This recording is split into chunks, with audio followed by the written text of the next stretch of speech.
94 to 01 Integra alternator replacement. Let me show you guys how to do that without removing the wheel, the axle, the master cylinder, the fuel rail, any of that stuff. If you've played Tetris before, this is easy.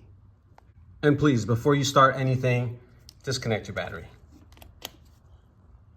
All right, so what you do have to do is you are gonna have to unclip the throttle cable from its position. Move that aside. Obviously the top bracket, the connector, the 12 volt lead right there.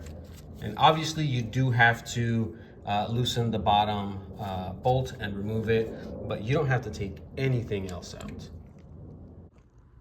Turn your wheel out as far left as you possibly can, because you want to access that nut right behind the belt.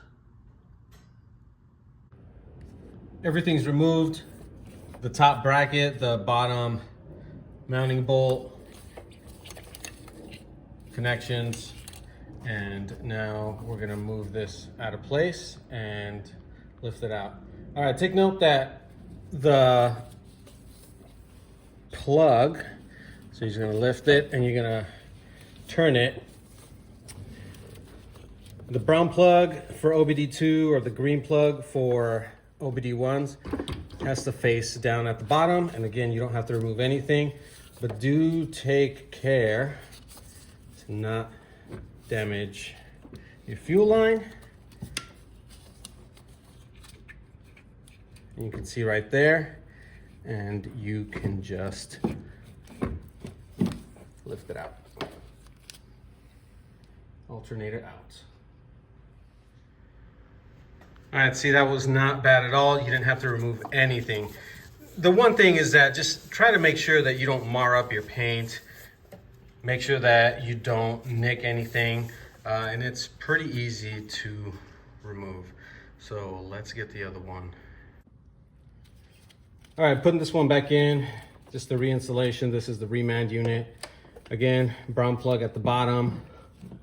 And just take care not to damage anything.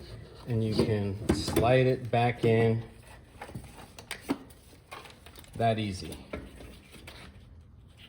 And just set it into place. And that's it. You didn't have to remove anything. You don't even have to remove the wheel.